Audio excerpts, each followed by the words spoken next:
വയസ്സിലെ കല്യാണം? 19ാമത്തെ വയസ്സിൽ കല്യാണം. ഞാൻ 8 അവർ പഠിച്ചു PSC ക്രാക്ക് ചെയ്യാൻ, 5 അവർ പഠിച്ചു. അത് കേൾക്കുമ്പോ അയ്യോ, ഞാൻ ഇന്നൊരു 3 മണിക്കൂർ പോലും ഇതിനു വേണ്ടി ഇരുന്നില്ലല്ലോ. ഇവിടെ എല്ലാ കുട്ടികളും ഞങ്ങളുടെ പഠിച്ച് സെറ്റ് ആയിട്ട് ഇരിക്കുകയാണ്. അവിടുന്ന് ഇവിടുന്നൊക്കെ പഠിച്ചിട്ടുള്ളവരൊന്നും ഇവിടെ കേട്ടില്ല. പഠിക്കണം, പരിശ്രമിക്കണം എന്നൊരു വിശ്വാസം ഉണ്ടെങ്കിൽ ഏത് സ്ഥലത്തും, പിന്നെ CCA പോലുള്ള ഒരു കൂടെ ഉണ്ടെങ്കിൽ പിന്നെ നമുക്ക് എവിടെ ഇരുന്നാലും അത് നേടിയെടുക്കാൻ പറ്റും. ഞാൻ പഠിക്കണത് നേടാൻ വേണ്ടിയിട്ടാണ്. ഇത് അവസാനത്തെ ഒരു കളിയാണ്. ഞാൻ ഒരുപാട് സമയത്ത് ഇങ്ങനെ ഒന്നും ആവാതെ ഇങ്ങനെ കരഞ്ഞിട്ട് കിട്ടുമ്പോ അത് ആശാ മിസ്സിന്റെ സൗണ്ടിൽ കേട്ടിട്ട് വേറൊരു സൗണ്ടും രജിസ്റ്റർ ആവുന്നില്ല എന്നുള്ള പോലെ. ശ്രീകല മിസ് ആണെങ്കിലും യമുന മിസ് ആണെങ്കിലും ആശാ മിസ് ആണെങ്കിലും നമ്മുടെ കൂടെ നിൽക്കും. നമുക്ക് എന്ത് വേണമെങ്കിലും നമുക്ക് ചെയ്തു തരും എന്നുള്ളൊരു വിശ്വാസമുണ്ട്. അത് തന്നെ ആ ടീച്ചേഴ്സ് തന്നെയാണ് CCയുടെ ഏറ്റവും വലിയ ബാക്ക്ബോൺ.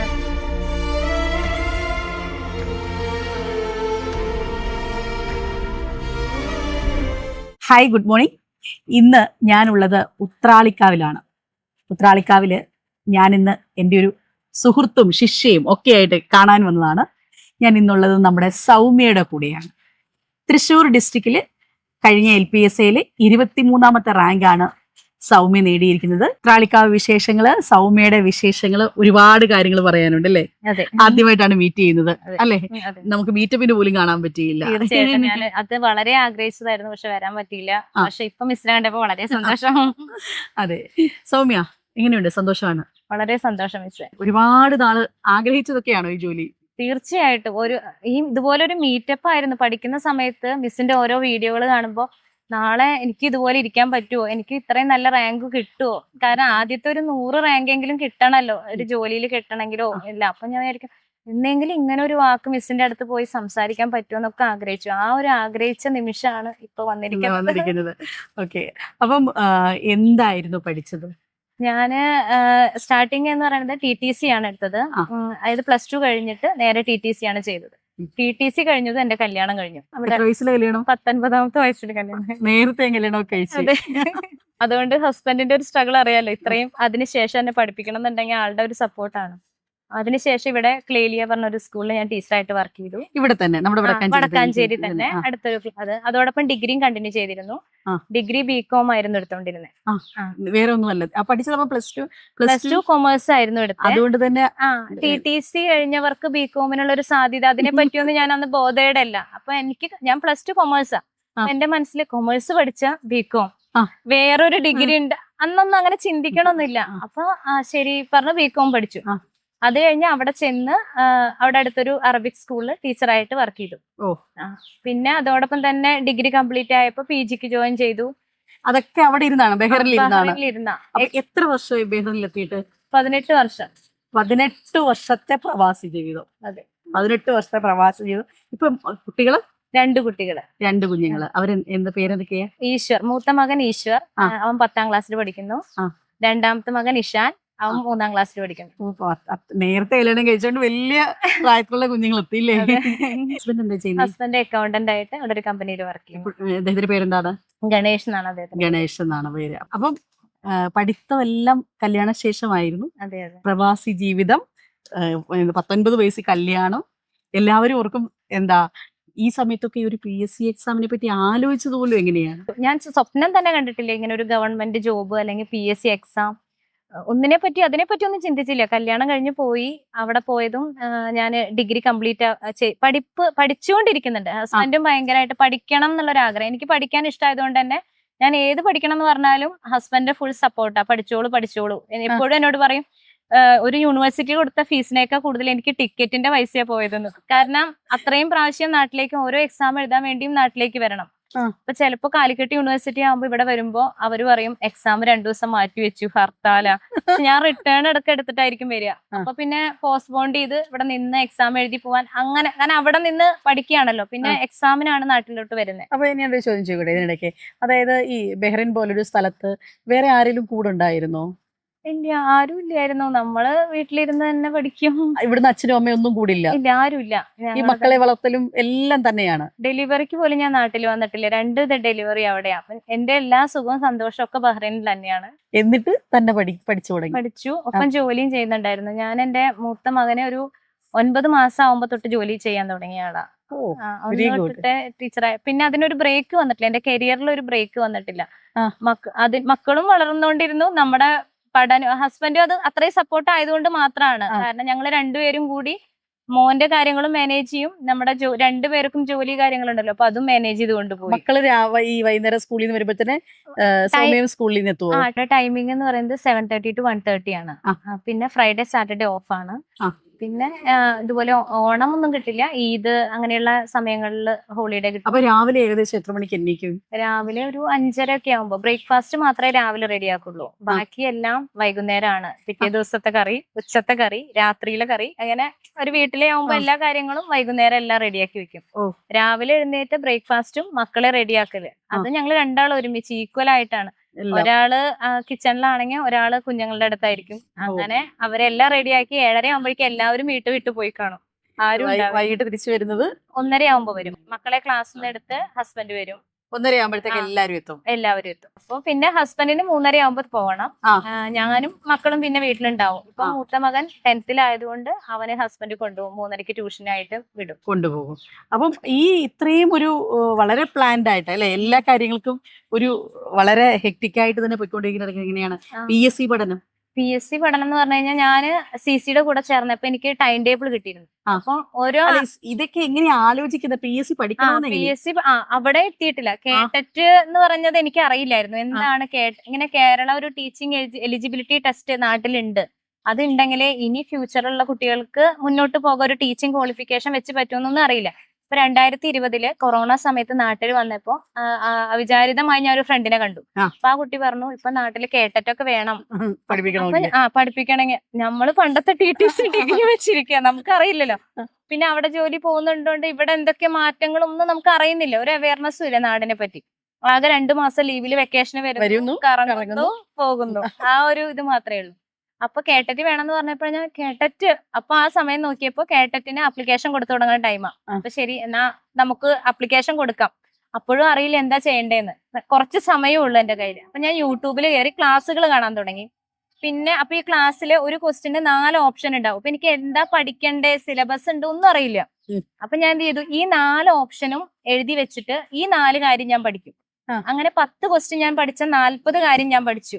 അതായത് ഓപ്ഷൻസും ഞാൻ പഠിക്കും. അതായത് ഇതിന്റെ ആൻസർ ഇതാന്ന് മാത്രല്ല, ആ ബാക്കിയുള്ള ഓപ്ഷൻസും എന്താന്നുള്ളത് ഞാൻ പഠിച്ചു. അപ്പൊ അത്രയും കാര്യം ഞാൻ കവറായി. അങ്ങനെ ഞാൻ ഒരു ക്വസ്റ്റ്യൻ പേപ്പർ ചെയ്യുമ്പോ എനിക്ക് അത്രയും കാര്യങ്ങൾ മനസ്സിലായി. പിന്നെ അങ്ങനെ ഞാൻ കുറച്ച് നോക്കി ഇതെല്ലാം നോട്ട് ചെയ്ത് എഴുതി വെക്കും ഞാൻ. അത് യൂട്യൂബില് ക്ലാസ്സുകളിൽ പോയി, കാരണം എനിക്ക് അറിയില്ലല്ലോ ഇതിന് കോച്ചിങ് ഉണ്ടെന്നും ഒന്നിനും അറിയില്ല. പിന്നെ എനിക്ക് പറഞ്ഞു തരാൻ അങ്ങനെ ഫ്രണ്ട് സർക്കിളിലും അങ്ങനെ ആരും ഇല്ല. അവിടെയുള്ള ടീച്ചേഴ്സ് ആണെങ്കിലും ഇതുപോലെ കല്യാണം കഴിഞ്ഞ് ബഹ്റൈനിൽ വരുന്നു, ജോലി ചെയ്യുന്നു. അവരും നാട്ടിലൊരു PSC അങ്ങനെ ഒന്നും ചിന്തിക്കുന്ന ആരും അവിടെ ഇല്ല. എല്ലാവരും അങ്ങനെ സെറ്റിൽ. അങ്ങനെ ഞാനിത് എഴുതി വെച്ച് പഠിച്ച് ആ സമയത്ത് തന്നെ ഫസ്റ്റ്, അപ്പൊ എനിക്ക് കേട്ടറ്റ് 1ഉം 2ഉം ഒരുമിച്ച് കൊടുക്കാന്ന് പോലും അറിയില്ല. അപ്പൊ ഞാൻ അവിടെ ഒരു സ്ഥലത്ത് പോയി അപ്ലൈ ചെയ്തു, കേട്ടറ്റ് 1 മാത്രം കൊടുത്തു. അങ്ങനെ എനിക്ക് അറിയുന്നില്ലല്ലോ. അങ്ങനെ എഴുതി, അത് എക്സാം എഴുതി റിസൾട്ട് വന്നപ്പോ ഞാൻ കേട്ടറ്റ് 1 ക്രാക്ക് ചെയ്തു. അല്ല 2 കൊടുത്തില്ല, എനിക്ക് അറിയില്ല. ഒരുമിച്ച് കൊടുക്കാൻ പറ്റുന്ന പോലും എനിക്ക് അറിയില്ല, അത്ര പോലും എനിക്ക് ഇതിനെ പറ്റി അറിയുന്നില്ല. അപ്പൊ കിട്ടിയപ്പോ എനിക്കൊരു കിട്ടിയല്ലോ എന്നുള്ളതില് അപ്പൊ തന്നെ കേട്ടറ്റ് 2, അതൊരു വർഷത്തോളം ഞാൻ നാട്ടിൽ നിന്നു ആ കൊറോണ ടൈമില്. അപ്പൊ കേട്ടറ്റ് 2ഉം കൊടുത്തു അടുത്ത അതില്. അപ്പൊ കേട്ടറ്റ് 2ഉം കിട്ടി ആ ഫസ്റ്റ് ഇതിൽ തന്നെ. അപ്പൊ ഇത് രണ്ടും കിട്ടിയിട്ട് തിരിച്ച് നാട്ടിലോട്ട് ബഹ്റൈനിലോട്ട് പോയി. അത് കഴിഞ്ഞിട്ട് അപ്പൊ ഹസ്ബൻഡിന്റെ ഒരു ഫ്രണ്ട് ഇവിടെ ഉണ്ട്, DO ഓഫീസിൽ വർക്ക് ചെയ്യുന്നുണ്ടായിരുന്നു. അപ്പൊ അദ്ദേഹം പറഞ്ഞു, അന്ന് ഒത്തിരി പേര് കേട്ടറ്റ് എഴുതിയിട്ട് തന്റെ ഭാര്യക്ക് ഇത് ക്രാക്ക് ചെയ്യാൻ പറ്റുകയാണെങ്കിൽ PSC ഒക്കെ ഒന്ന് ശ്രമിക്കാൻ പറയൂ എന്ന് പറഞ്ഞ ഒരു ഹിന്റ് പോലെ ഇട്ട് തന്നാലും. അപ്പോഴും PSC ഒന്നും നമുക്ക് പറ്റിയതല്ലല്ലോ, നമുക്ക് ഇതിനെ പറ്റി ഒന്നും അറിയില്ലല്ലോ എന്ന് വെച്ചിട്ട് ഞാൻ അതിനെപ്പറ്റി അപ്പോഴും ചിന്തിച്ചില്ല. പിന്നെ സ്റ്റാഫ് റൂമിൽ ചെന്ന് ഇപ്പൊ ഒരു ടീച്ചർ വന്നിരുന്നു. ആ ടീച്ചർ CCയിൽ ജോയിൻ ചെയ്തിട്ടുണ്ടായിരുന്നു, ബഹ്റൈനില്. എന്റെ സ്റ്റാഫ് റൂമിലുള്ള ഷംന എന്ന് പറഞ്ഞ ഒരു ടീച്ചർ. അപ്പൊ ആ ടീച്ചർ CCയുടെ കൂടെ പഠിക്കുമ്പോ ആ ടീച്ചർ പറഞ്ഞു, ഞാൻ ഇങ്ങനെ തന്നെ ഉള്ളൂ, താനും ഒന്ന് ചേരൂ ഇതില്, കേട്ടറ്റൊക്കെ ക്വാളിഫൈഡ് അല്ലേ എന്ന് പറഞ്ഞു. അപ്പോഴും എനിക്കിത് അങ്ങനെ ഒന്നും തോന്നിയില്ല. ശരിയെന്ന് പറഞ്ഞ് ഞാനും ആ ടീച്ചറുടെ കൂടെ കോമ്പറ്റേറ്റീവ് ക്രാക്കറിൽ ആദ്യമായിട്ട് വിളിച്ച് അന്നാണ് അവിടെ ജോയിൻ ചെയ്യുന്നത്. അപ്പൊ ഞാൻ വിചാരിച്ചു ടൈം ഉണ്ട്, 2023 അവസാനമായിട്ടാണ്. അപ്പൊ 24 വിളിക്കുള്ളൂ. അപ്പൊ നമുക്കൊരു ടൈം ഉണ്ട് പഠിക്കാൻ, മെല്ലെ പോവാം. അപ്പൊ പിന്നെ CCയുടെ ടൈം ടേബിൾ വരും ആഴ്ചയിൽ. അപ്പൊ മനസ്സിൽ എന്താന്ന് വെച്ചാൽ ടൈം ടേബിളിനേക്കാൾ അപ്പുറം സൺഡേ നടക്കുന്ന എക്സാം. അപ്പൊ അത് 1 hour ആണ് ആ ടെസ്റ്റ്. അത് നമ്മൾ ഓൺലൈൻ ആയിട്ടാണ് അറ്റൻഡ് Attend ചെയ്യേണ്ടത്. ചെയ്യേണ്ടത്. എവിടെ ഇരുന്നാലും നമുക്കത് ചെയ്യാം. പക്ഷെ ആ ടൈമിൽ ചെയ്യണം. പക്ഷെ നെക്സ്റ്റ് ഡേ വരെ ടൈം ഉണ്ട്.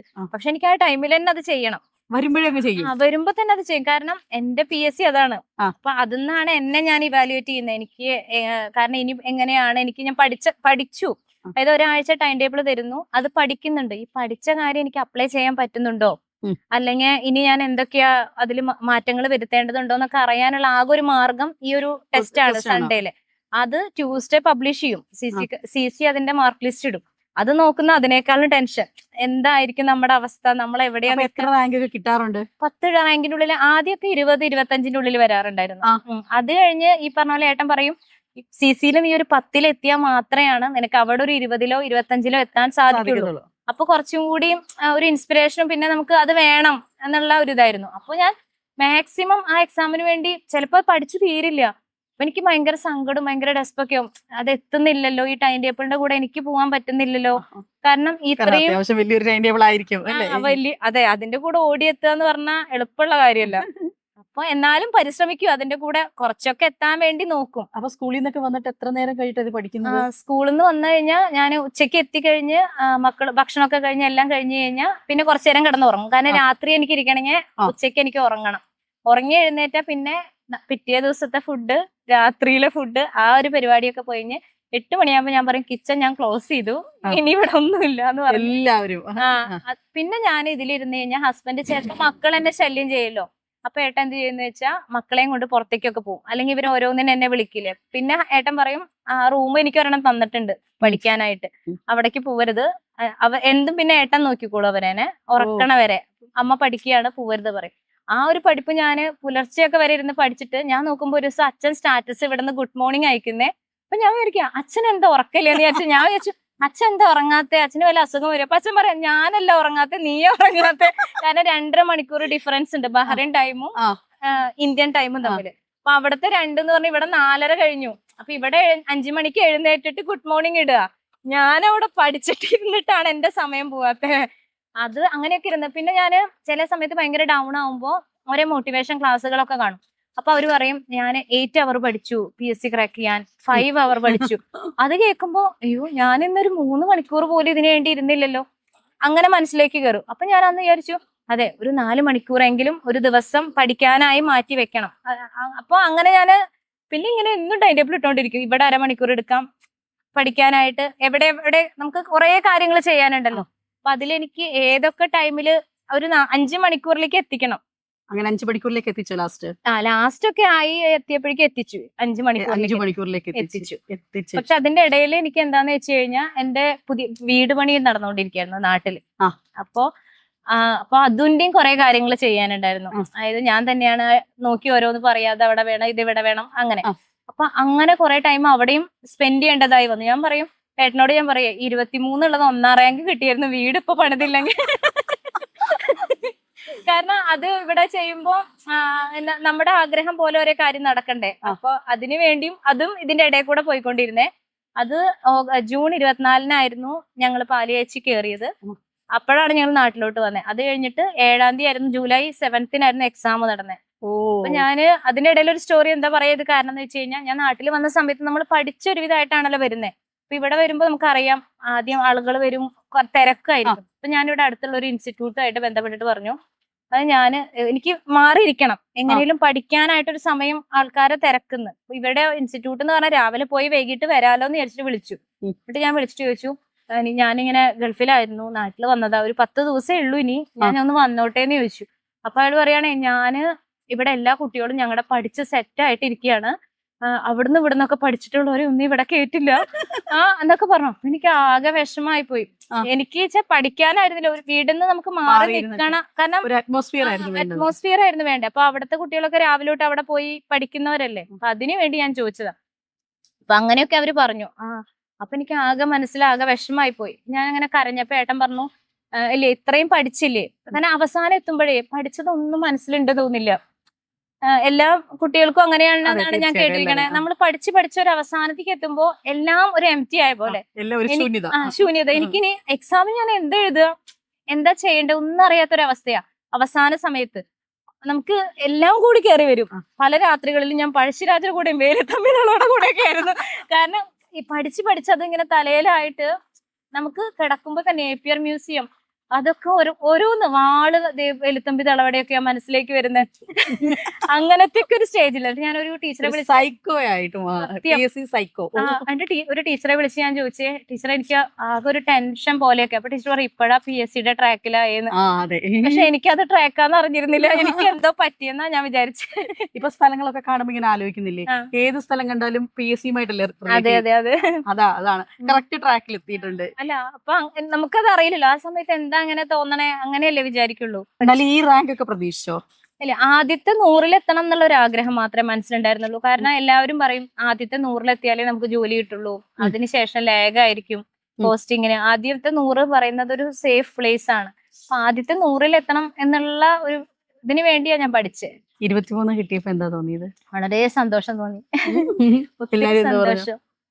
ആദ്യം എല്ലാവരും പറഞ്ഞു, ഞാൻ അവിടെ നിന്നോണ്ടേ PSC പഠിക്കുന്നതെന്ന് പറയുമ്പോ എല്ലാവരും പറയും ഇവിടെ രാവിലെ തൊട്ട് രാത്രി വരെ പോയി അത് കഴിഞ്ഞ് വന്ന എക്സാം എഴുതുന്ന ആർക്കും കിട്ടുന്നില്ല, വല്ല പണിക്കും പൊക്കൂടെ, അവിടെ ഇരുന്നോണ്ടാണ് ഇതൊക്കെ പഠിക്കുന്നത്. പക്ഷെ അവരറിയുന്നില്ല ഇന്ന് ഓൺലൈൻ ആയതുകൊണ്ട് നമുക്ക് എവിടെ ഇരുന്നാലും നമുക്ക് പഠിക്കാം, നമുക്ക് പഠിക്കണം, പരിശ്രമിക്കണം എന്നൊരു വിശ്വാസം ഉണ്ടെങ്കിൽ ഏത് സ്ഥലത്തും, പിന്നെ CCA പോലുള്ള ഒരു കൂടെ ഉണ്ടെങ്കിൽ പിന്നെ നമുക്ക് എവിടെ ഇരുന്നാലും അത് നേടിയെടുക്കാൻ പറ്റും. അപ്പോ അവർക്ക് എനിക്ക് അതാ പറയാനുള്ളത്. കാരണം ആദ്യമൊക്കെ ഒരു ഡിമോട്ടിവേഷൻ ഒക്കെ എല്ലാവർക്കും ഉണ്ടായിരുന്നു, സങ്കടം. പിന്നെ നമുക്കും നമ്മുടേതായിട്ട് നമ്മൾക്കൊന്നും കിട്ടുന്നില്ല, അല്ലെങ്കിൽ നമ്മൾ ഭയങ്കര ഡൗൺ ആവും. ഇപ്പൊ നിർത്തിയാലോ ഇതൊക്കെ, പല സമയങ്ങളിലും അങ്ങനെ തോന്നിയിട്ടുണ്ട്. നിർത്തി, മതി, ഇനി പറ്റില്ല, നടക്കില്ല, ഇതൊന്നും മാത്സ് ഒന്നും ചെയ്യാൻ കിട്ടുന്നില്ല അങ്ങനെ. പിന്നെ കറന്റ് അഫെയർ പറഞ്ഞാൽ ഞാൻ ഇങ്ങനെ ഓരോ ഫ്രണ്ട്സായി സംസാരിക്കുമ്പോഴേ അവര് ജനുവരി ഫുള്ള് പഠിച്ചു.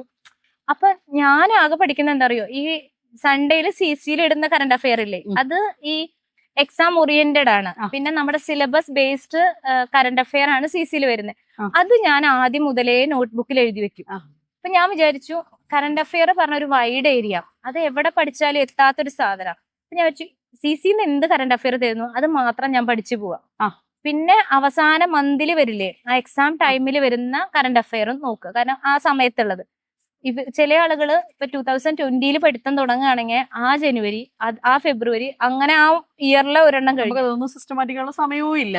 അതുകൊണ്ടാണ് വളരെ ഇതെല്ലാം പഠിപ്പിക്കാനുള്ള ഒരു ടൈമും പിന്നെ നിങ്ങളും കൺഫ്യൂഷനിലേക്ക് പോകുന്നോണ്ടാ ഞങ്ങൾ വളരെ ചെറുതാക്കി ഇതിനെ സാധനത്തിന് കരുതുന്നത്. അത് കറക്റ്റായി ആ സൺഡേയിൽ വരുമല്ലോ, അത് എഴുതി വെച്ചാൽ തന്നെ കുറച്ച് കാര്യങ്ങളൊക്കെ അവിടെ നിന്ന് കിട്ടും നമുക്ക്. പിന്നെ അവസാനത്തെയും കിട്ടുമ്പോ കറന്റ് അഫെയറിന്റെ ഭാഗം ഓക്കെ ആയി.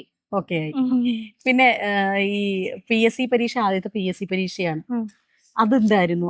അതിന് അങ്ങനെ അപ്പൊ കുറെ പേര് പറഞ്ഞില്ലേ ആദ്യത്തെ PSC പരീക്ഷ കിട്ടത്തില്ലെന്നൊക്കെ പറയുന്ന ഒരുപാട് പേരുണ്ട്. ഒന്നാമത് പ്രവാസി ആയി കഴിഞ്ഞു, പുറത്താണെങ്കിലും കിട്ടില്ല എന്ന് പറയുന്ന ആളുകളാ. ഇതിനൊന്നും മെനക്കെടണ്ട, ഉള്ള സമയം കളഞ്ഞു ഇങ്ങനെ ഇതായിക്കൂടെ. പിന്നെ ചിലർ പറയും പെൻഷൻ നോക്കിയിട്ടാണെങ്കിൽ വല്ല പെൻഷൻ സ്കീം ഇൻഷുറൻസിന്റെ ഉണ്ട്, അത് ചേർന്നാൽ മതി, ഗവൺമെന്റ് ജോലിയൊന്നും കിട്ടണ്ട ആവശ്യമില്ല. അല്ല, ഗവൺമെന്റ് ജോലി വെച്ചാൽ ഫ്യൂച്ചറിൽ പെൻഷനൊക്കെ പ്രതീക്ഷിച്ചാണ് പലരും വരുന്നതെന്നുണ്ടെങ്കിലേ അതിന് പെൻഷൻ സ്കീം ചേർന്നാ പോരെ, ഗവൺമെന്റ് ജോലിക്ക് പോണോ, അങ്ങനെ ചോദിച്ചവരും അതാ പറയാ. പല ഭാഗത്തു നിന്നും പലതരത്തിലുള്ള പഠിക്കുമ്പോ വരുന്നതാണോ തോന്നുന്നു, നമ്മളെ ഡീമോട്ടിവേറ്റ് ചെയ്യാൻ ഒരുപാട് പേര് വരും. ഇതൊന്നും നടക്കണ കാര്യമല്ല, ഇതൊന്നും നേടുന്നില്ല. പിന്നെ കുറെ പേരുടെ ഒരു ആറ്റിറ്റ്യൂഡ് എന്താന്ന് വെച്ച് കഴിഞ്ഞാൽ ഞാൻ പഠിക്കുന്നുണ്ട്, എനിക്ക് കിട്ടിയോ ഓക്കെ, ഇല്ലെങ്കിൽ കുഴപ്പമില്ല, എങ്ങനെ പോവാം. അപ്പൊ ഞാൻ ആ സ്റ്റാർട്ടിങ് മുതൽ ഞാൻ വിചാരിച്ചത് ഞാൻ പഠിക്കണത് നേടാൻ വേണ്ടിയിട്ടാ. ഇത് അവസാനത്തെ ഒരു കളിയാ. കാരണം ഇത്ര ഏജ് ആയി, ഇനി എനിക്കൊരു PSC എക്സാം ചിലപ്പോ എഴുതാൻ സാധിക്കില്ല.